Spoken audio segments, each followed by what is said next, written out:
Fathers of Reddit, in honor of Father's Day, what was your "don't tell your mother about this" moment? While building the outdoor play set for my 5-year-old, I drilled a screw completely through a board and into my shoe. Barely stopping just as the screw broke skin. I swore right in front of him, something along the lines of, "Mother fricking frick mother fricker. We are sworn to secrecy to this day."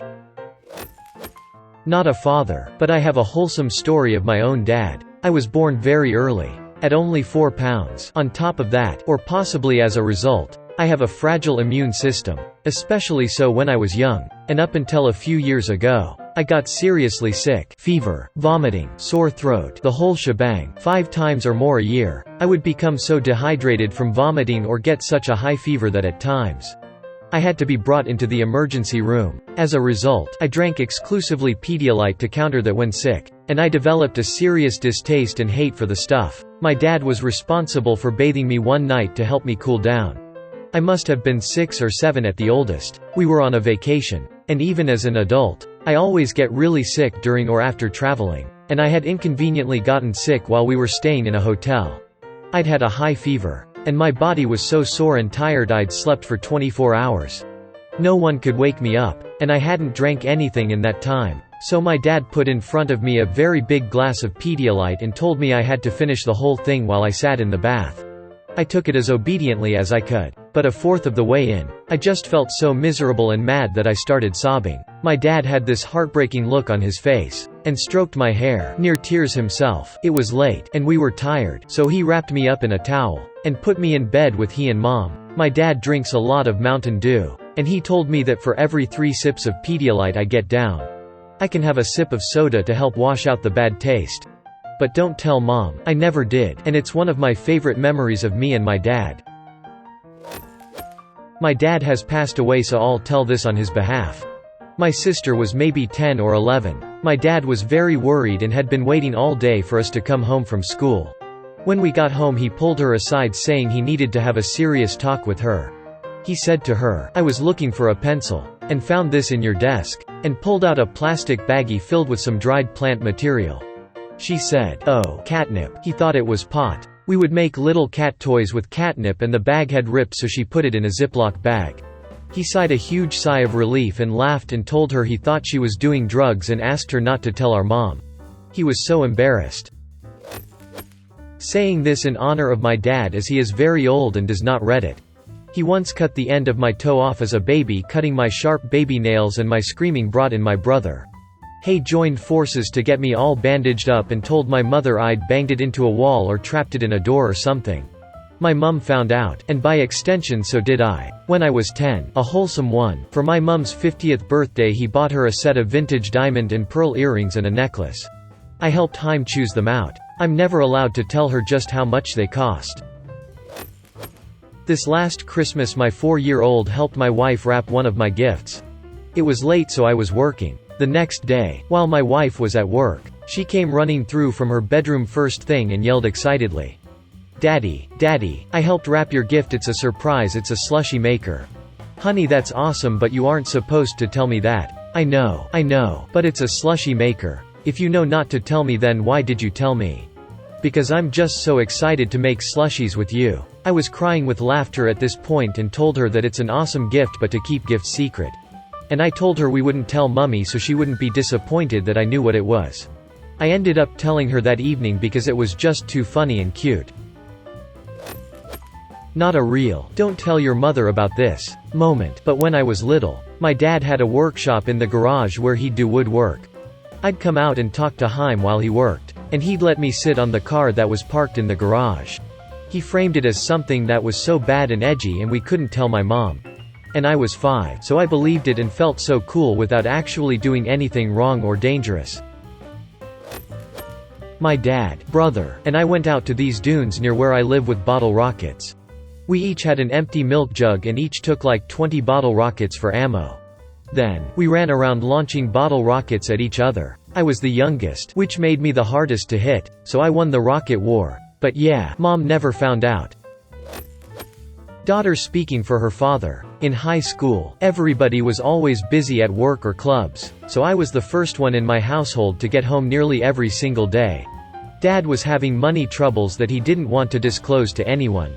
So he paid me $5 a month to take the bank statement letter from the mailbox and hide it from my stepmom until he got home. It was the closest thing I got to an allowance. P.S. I had no idea what the money trouble was. By the way, I was always the don't ask, don't tell person, so that's why he trusted me the most about this. Not a father but a son. We forgot my passport during vacation and were already at the border station when we noticed. My dad then said that we won't turn back but that he will figure something out. Turns out he smuggled me successfully across 3 border crossings without my passport. Before we arrived at home, he told me not to tell my mom about this.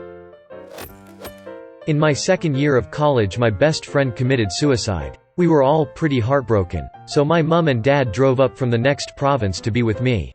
My dad, being a great cook, decided he would cook my roommates, friends and I a nice dinner to bring everyone together during the bleak moment. My dad and I ended up getting completely crap-faced as one tends to do during heartbreaking times. He got embarrassed at his drunken state, and snuck out the back door and jumped in a cab without saying goodbye. I was upset he disappeared like that, but he also still had the car keys I needed so I could drive my friends and I to the funeral the next day.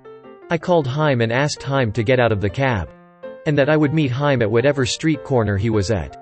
Which he did. When I found him, he was sitting in the stoop of an apartment building puking and crying. I rolled up and together we staggered home drunk and crying arm in arm. When we got back to my apartment, he was still embarrassed, so he asked to sleep in the car. I said okay, grabbed Haim a blanket, Pringles and a Gatorade for midnight munchies. I go back inside and no sooner did I sit down did I get a text from Haim saying he was cold and wanted to come in. I went and got Haim from the car and he was covered in Pringle crumbs. Like, covered. I dragged Haim up the sketchy spiral staircase to my apartment and the last thing he said before he went inside and to bed was, "God, your stairs are like frickin' Hogwarts, man. Please don't tell your mother." And he passed out. It was the moment I saw my dad as a real person. Not just my father. I think a lot of fathers try to be strong and stoic for their kids during hard times, in an attempt to be stable for us. Sharing this heartbreaking moment with Haim just brought us closer together. I love my dad. Man cooks a mean bavette steak. Not a father but a story about mine. One day I decided to pull a sick day at school and came downstairs and saw that my dad was making a coffee. I asked Haim what he was doing and why he wasn't at work and he said I could ask you the same question. We stood in silence for a moment and he said I won't tell your mum if you won't. We had a good laugh about it and he let me have the day off. Dad was putting new roof shingles on. I was probably 3 maybe 4. I asked if I could help. He said if I could climb the ladder sure. I was always climbing so that was no issue. Climbed right on up and started handing Haim shingles. It would have been a "don't tell your mother" moment had she not come home from grocery shopping. After several back and forth of "where are you?" and "up here mom," she figured it out and flipped out. What is he doing on the roof? Edit. I'm not a dad so I posted on behalf of my dad. When my wife's at work, I will take my daughter, 4-year-old, out for breakfast, then we will go on a small adventure around a shop of her choice and pretend whatever she wants. Last time we went to a car parts shop and rolled tires around as we were freeing the rollings from Monster. So far my wife doesn't believe her when she later on grasses me up. TBH, it's the only thing pre-COVID I miss doing. It was my weekend with my 15-year son. We had divorced when he was 10. We were at a pool party barbecue at my friend's condo complex and I had brought a couple sodas for him. The dude cooking the chicken overcooked it and was dry. And another friend had pilfered one of the Dr. Peppers so my son needed something to drink. I suggested he go back to the condo and find something in the fridge. Then he pointed at the plastic pitcher with about a glass left of margarita. I said okay but don't tell your mom. I figured he would just take a mouthful to wash down the food but nope. He pounded the whole thing. I was like okay. Well there wasn't that much in there so no biggie. I said, damn dude didn't think you were gonna chug the whole thing. He was like, what, is there alcohol in it? I was like, yeah duh it's a margarita. He said, but you guys used to make us kids margaritas when you had people over the house. I said, yeah, virgin ones with just ice and the mixer in the blender. Not the adult version with tequila in it. Well next thing you know he's super chatty. Actually talking to all my friends like a normal outgoing person instead of his usual teenage introverted small talk. problem was it was Sunday and I had to take Haim back to his mom's that evening. I was planning on getting bed out about it. Or she would find it hilarious. Honestly, it could have gone either way with her. I could never predict how she would take it. Luckily she was out when we got there and I told Haim to just go to his room and take a nap. He already fell asleep in the car on the way there. She was none the wiser. I think some time later he eventually told her about it and she did find it funny after all.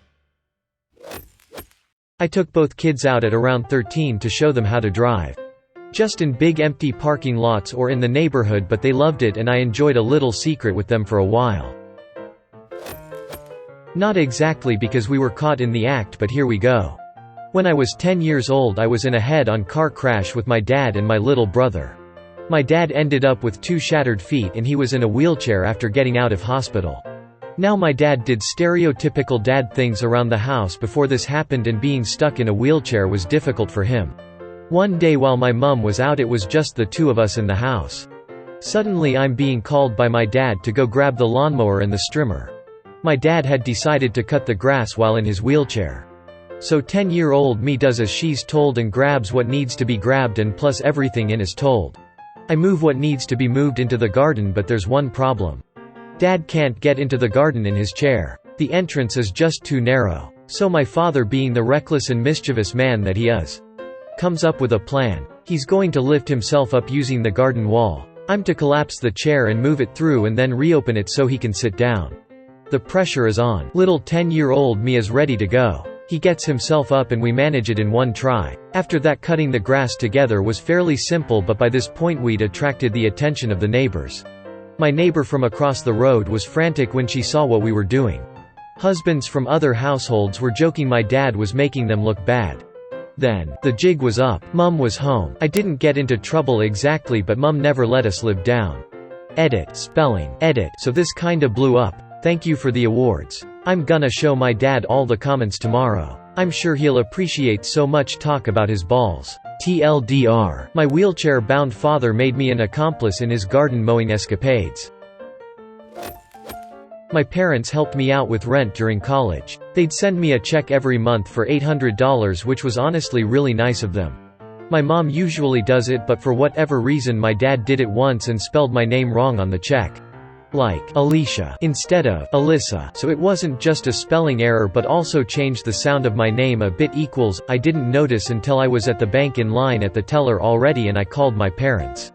My dad literally said the words, "Don't tell your mother about this," and didn't realize my mom was on the other line. Tears of joy to this day. He says he was just distracted and in a rush. College was over a decade ago but my mom still plays the "At least I didn't forget what our daughter's name was" trump card now and then. Story about my father. When I was about 6 or 7 we were really hard up for money at the time. So we cut down on all expenses. Saving change. ECT. My mom would go out of town for work every other weekend.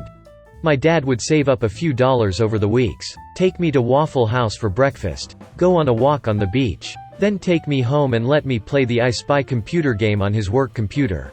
He would always teasingly tell me not to tell Mom about Waffle House. I don't think she would have been mad, but it was fun to have something just the 2 of us would do together. I love my dad heart.